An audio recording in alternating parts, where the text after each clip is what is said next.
Sepanjang tahun 2025, Amerika Serikat tercatat melakukan serangan militer di sedikitnya 7 negara. Di bawah kepemimpinan Presiden Donald Trump, Washington melancarkan puluhan hingga ratusan serangan udara dan drone dengan berbagai dalih, mulai dari perang narkoba, pemberantasan terorisme, hingga ancaman keamanan nasional. Data Lembaga Pemantau Konflik Internasional mencatat, sejak Trump dilantik pada Januari 2025, AS telah terlibat langsung atau menjadi mitra dalam ratusan aksi pemboman di luar negeri. Fakta ini kontras dengan citra Trump sebagai presiden perdamaian yang mengeklaim telah mengakhiri sejumlah konflik global. Lantas, negara mana saja yang menjadi sasaran serangan AS sepanjang 2025?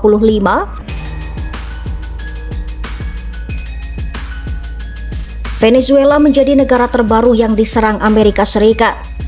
Pekan ini, Presiden Trump mengonfirmasi serangan ke fasilitas dermaga di wilayah Venezuela.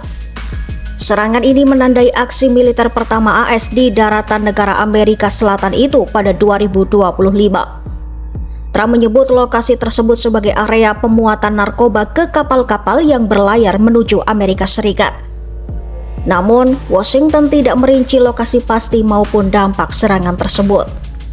Sebelumnya, AS juga meningkatkan operasi militer di Laut Karibia, termasuk menyerang kapal-kapal kecil yang dituduh terlibat penyelundupan narkoba. Lembaga HAM menuding serangan itu menewaskan puluhan orang dan menyebutnya sebagai pembunuhan di luar hukum.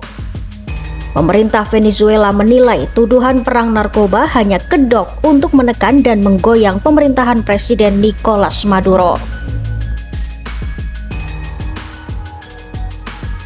Pada hari Natal, Amerika Serikat melancarkan serangan udara di wilayah barat laut Nigeria.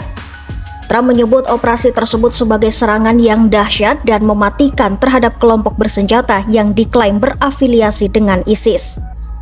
Serangan ini terjadi di tengah tuduhan Washington bahwa pemerintah Nigeria gagal melindungi komunitas Kristen. Pemerintah Nigeria membantah tuduhan tersebut dan menegaskan bahwa kekerasan bersenjata menimpa semua kelompok agama. Meski menuai polemik, Abuja akhirnya menyetujui operasi militer AS. Serangan ini menjadi aksi kinetik pertama Amerika Serikat di Nigeria dan menandai babak baru keterlibatan militer Washington di Afrika Barat.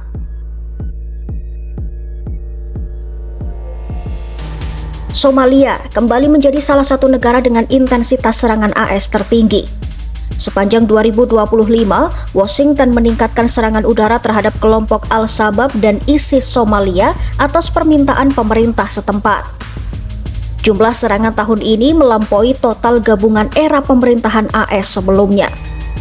Sejumlah laporan independen mengungkap adanya korban warga sipil, termasuk anak-anak, meski AS jarang mempublikasikan data resmi korban non-kombatan. Di Suriah, Amerika Serikat melancarkan serangan besar ke puluhan posisi ISIS pada Desember 2025. Serangan ini disebut sebagai pembalasan atas penembakan yang menewaskan 2 tentara AS dan seorang penerjemah sipil.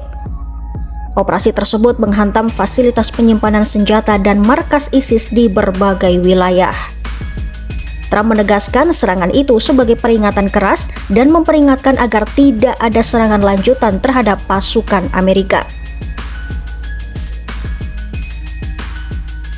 Ketegangan dengan Iran memuncak pada Juni 2025 ketika AS menyerang 3 situs nuklir utama Iran. Trump menyebut serangan itu bertujuan menekan ancaman nuklir Teheran. Serangan tersebut memperburuk konflik singkat antara Iran dan Israel yang menewaskan ribuan orang. Meski sempat diumumkan gencatan senjata, Trump kembali mengancam akan menyerang Iran jika program nuklirnya dibangun kembali. Di Yaman, AS meningkatkan serangan terhadap kelompok Houthi yang bersekutu dengan Iran. Washington menyebut operasi ini sebagai upaya melindungi jalur pelayaran internasional di Laut Merah. Serangan udara dan laut menghancurkan pelabuhan, bandara, hingga infrastruktur sipil serta menewaskan ratusan orang. Operasi ini akhirnya dihentikan pada Mei 2025 setelah tercapai gencatan senjata yang dimediasi Oman.